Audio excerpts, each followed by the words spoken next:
Muy buenos días, estimados amigos, amigas. Qué gusto saludarlos en este ya domingo 22 de enero. Estamos iniciando ya la semana tercera de tiempo ordinario.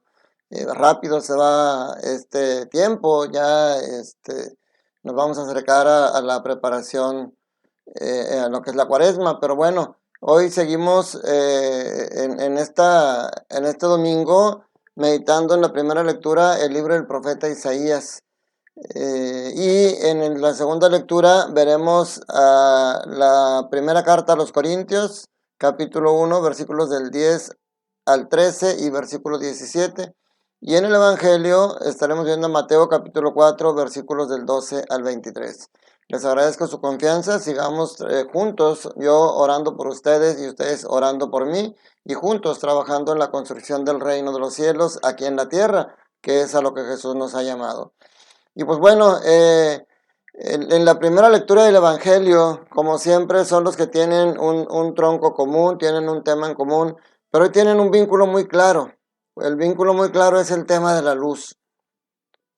El tema de la luz en la primera lectura como profecía y en el Evangelio como cumplimiento. El profeta Isaías habla de un pueblo que vive en tinieblas y que de ahí surge una gran luz. Habla de una tierra que vive entre sombras y de donde una luz resplandece. Esto es algo muy esperanzador para el pueblo de Israel, saber que el destierro, todo lo que vivieron, pues no es más que la sombra que les toca vivir en ese momento, pero siempre con la esperanza de esa luz que va a renacer dentro de ellos, dentro de su pueblo. Y obviamente eso debe de ser motivo de gozo y de alegría. Dos veces menciona el profeta la palabra gozo y dos veces la palabra alegría.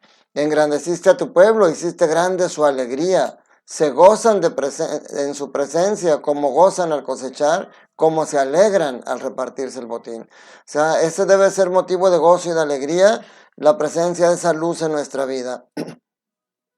Y, y nosotros decíamos que en el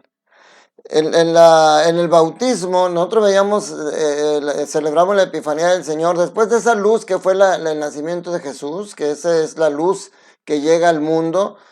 Vimos la Epifanía, que es la manifestación para toda la humanidad, y luego el bautismo del Señor, que es donde decimos que empieza la vida pública. Pero realmente, mis hermanos, después del bautismo, Jesús se va al desierto. Realmente empieza a prepararse para esa vida pública a través de la oración y de ese encuentro con su Padre Celestial. Pero en el desierto se topa con las tentaciones, que también es para fortalecerse él mismo. Y mientras él está en el desierto, Juan sigue bautizando y Juan sigue predicando. Juan sigue predicando un bautizo de conversión, pero también sigue haciéndole ver sus errores a la gente. Y sigue pisando callos. Y uno de los callos más fuertes que pisa pues son los de Herodes, y Herodes lo manda a encarcelar. Y entonces ahí sí es cuando empieza la vida pública de Jesús, y empieza con este pasaje del día de hoy. Perdón, empieza con este pasaje del día de hoy. Dice, al enterarse Jesús de que Juan había sido arrestado, se retiró a Galilea. Fíjense qué interesante, donde empezó todo, en Galilea. Recordemos que después de que los Reyes Magos van y le presentan en la Epifanía los regalos a Jesús, reciben en sueños la señal de que no regresen con Herodes y se vayan por otro lado. Y después de eso, después del enojo de Herodes y de querer matar a Jesús, el arcángel Gabriel le dice a José que tome a María y al niño y se vayan a Egipto. Y están allá en Egipto. Y cuando reciben ya la señal de que Herodes ha muerto y que regresan, pero dice la escritura que como Arquelao todavía vivía y era también igual de negro su corazón, entonces se van a Galilea. Y ahí es donde Jesús pasa sus primeros años, su infancia. Entonces, qué interesante que Jesús quiera iniciar su vida pública, ahí donde inició su vida de niño. Y además tiene otro sentido. O sea, Galilea se conocía como Galilea de los gentiles. Galilea se conocía como tierra de pecadores. Y entonces, la pregunta y la respuesta es muy clara. ¿Dónde se necesita más la luz? Precisamente donde hay oscuridad. Entonces, en ese pueblo que dice Por eso Mateo retoma la profecía retoma la profecía de Isaías, tierra de Zabulón y tierra de Neftalí. Dice ahí, el pueblo que habitaba en tinieblas vio una gran luz, sobre los que vivían en tierra de sombras una luz resplandeció. Y dice, desde entonces comenzó Jesús a predicar. O sea, el primer punto del Evangelio es que Jesús empieza su vida pública donde empezó su vida aquí en su tierra, en su infancia. Y sobre todo porque ahí es donde estaba la necesidad de la luz. Ese es el primer punto importante. El segundo punto es, dice aquí Mateo, desde entonces comenzó Jesús a predicar. ¿Y cuáles son los temas centrales de su predicación? Lo dice en este párrafo. Comenzó a predicar diciendo, conviértanse, porque ya está cerca el reino de los cielos. O sea, el segundo punto a meditar es importante porque nos dice cuál es el tema, cuál es el camino que debemos de seguir. El camino, ¿a dónde nos va a llevar? Al reino de los cielos. Esa es la situación. Y la conversión es retomar. Y fíjense, es interesante aquí aclarar porque Juan el Bautista hablaba de un bautismo de conversión. O sea, Juan llamaba a la conversión, arrepiéntanse. Y al seguir Jesús, al empezar su predicación con el mismo tema, parecía suponer que Jesús le venía a dar seguimiento a lo que hizo Juan. Pero como si fuera simplemente un seguimiento y no es así. Más bien es al revés. Juan vino a dar la introducción del tema importante o de la actividad importante que iba a hacer Jesús, porque él mismo lo decía, detrás de mí viene uno más poderoso que yo. Entonces el hecho de que sea el mismo tema no es que Jesús le dé seguimiento, es que Jesús viene a darle cumplimiento y a traernos todo lo necesario para esa conversión. El tercer tema del Evangelio es el llamado a los primeros discípulos. Fíjense, aquí este llamado habla de 4 personas a las que Jesús llama y hay 3 cosas que tienen en común. Primero, son 2 parejas de hermanos. Eso es lo primero que tienen en común. Segundo, que eran pescadores los 4. Y tercero, la respuesta inmediata de ellos. No se pusieron a meditar si valdría la pena. Ellos simplemente dicen que inmediatamente, dejándolo todo, lo siguieron. Cuando nosotros somos llamados, Jesús tiene que ser nuestra prioridad. Todo lo demás pasa a segundo término.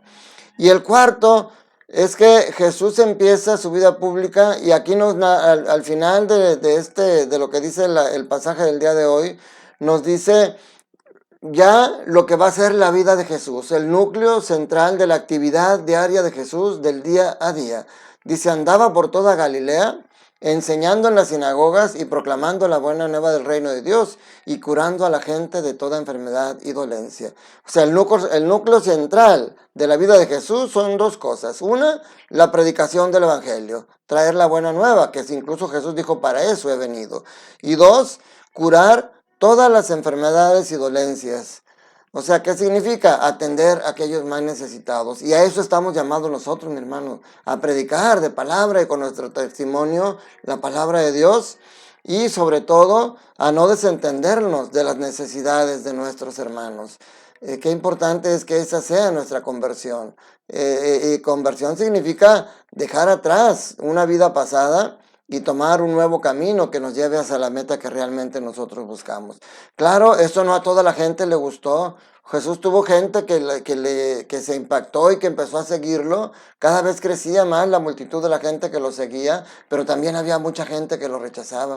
O sea, aquí se cumple lo que decía Simeón el día de la presentación. Este niño será signo de contradicción. Y eso también se refleja hoy y se reflejaba en el nacimiento de esta nueva iglesia. Aún dentro de los mismos seguidores de Jesús empezaba a haber diferencias. En Corintio, Pablo dice, me he enterado, hermanos, por algunos servidores de Cloé, de que hay discordia entre ustedes. Esto empieza a haber divisiones porque empiezan a tomar partidos. Miren, en aquella época Jesús hizo algo que no era común entre los profetas, entre los maestros. Había profetas o maestros que simplemente predicaban y los seguidores elegían a quién seguir. A ver, yo quiero seguir a esto, yo quiero seguir a esto. En cambio, Jesús empezó a él llamar. empezó a decir quiénes lo siguieran y luego empezó a extender ese llamado a todos los demás. Por eso él dice, no son ustedes los que me han elegido, yo los elegí a ustedes. Pero aquí los discípulos empezaron, pues escuchaban predicar a Pedro, escuchaban a predicar a Pablo, escuchaban predicar a Apolo, unos se bautizaban con Pablo, unos con Pedro, otros con Apolo, y entonces empezaban a decir, pues yo sigo a Apolo, me gusta más cómo predica, además él fue el que me bautizó. Yo sigo a Pablo porque él fue el que nos trajo la palabra y él me bautizó. Yo sigo a Pedro, y entonces empezaron a ver esas divisiones. Y Pablo llega a Corinto y les empieza a llamar la atención. Les dice con unas preguntas muy claras y muy directas como normalmente es Jesús. Les dice, ¿acaso Cristo está dividido? ¿Es que Pablo fue crucificado por ustedes? ¿O han sido bautizados ustedes en el nombre de Pablo? Fíjense cómo él mismo no dice, ¿acaso ustedes fueron bautizados por Apolo? ¿Acaso Pedro? Porque eso parecería que les está tirando a los demás y como diciendo, yo soy el bueno. Y sin embargo no, él es el que se echa por delante la crítica. Dice, ¿acaso Pablo fue crucificado por ustedes?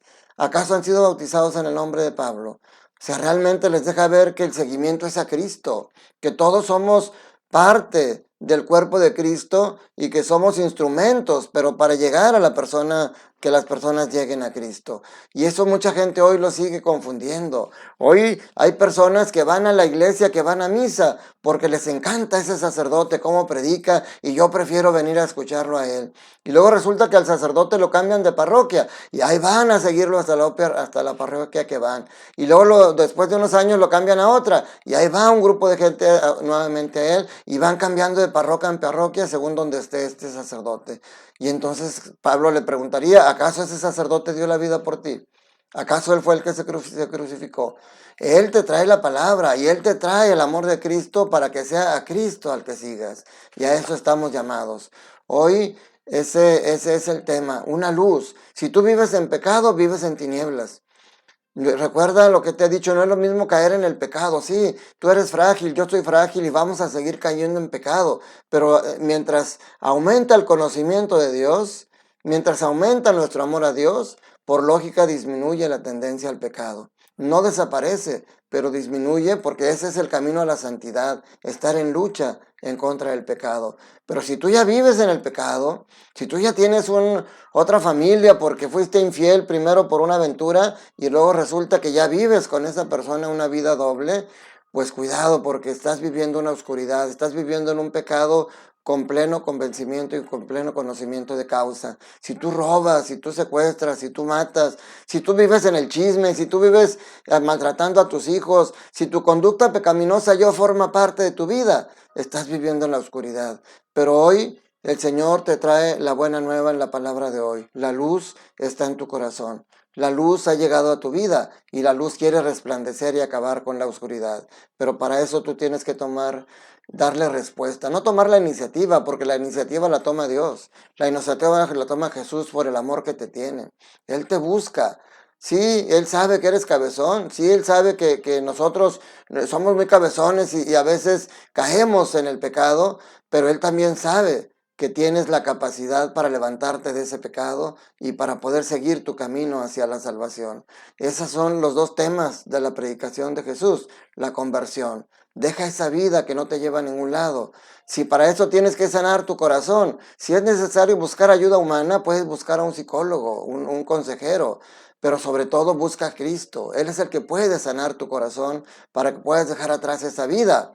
Y entonces sí, tu conversión, que no es de la noche a la mañana, tu conversión va a ser cada día de tu vida hasta el día que te mueras, pero esa conversión te va a llevar a caminar hacia el reino de los cielos, hacia el reino de Dios. Eso es lo que quiere el Señor para nosotros y eso es el tema que nos trae hoy en esta liturgia del día de hoy.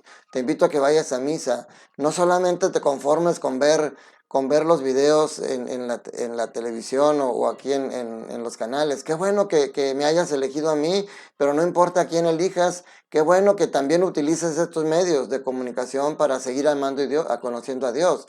Pero acuérdate que la manera más firme, más clara, más directa de estar con el Señor es en la Eucaristía. No dejes de ir a misa. Ahí el Señor te quiere hablar directamente a los ojos. Ahí el Señor te quiere abrazar y ahí el Señor quiere decirte cuánto te ama. Que la bendición de Dios Todopoderoso, Padre, Hijo y Espíritu Santo, descienda sobre ustedes, sus familias, trabajos y escuelas y permanezca para siempre. Te mando un fuerte abrazo. Recuerda, Dios te ama, Dios quiere que seas feliz. Cuídate mucho, que estés bien.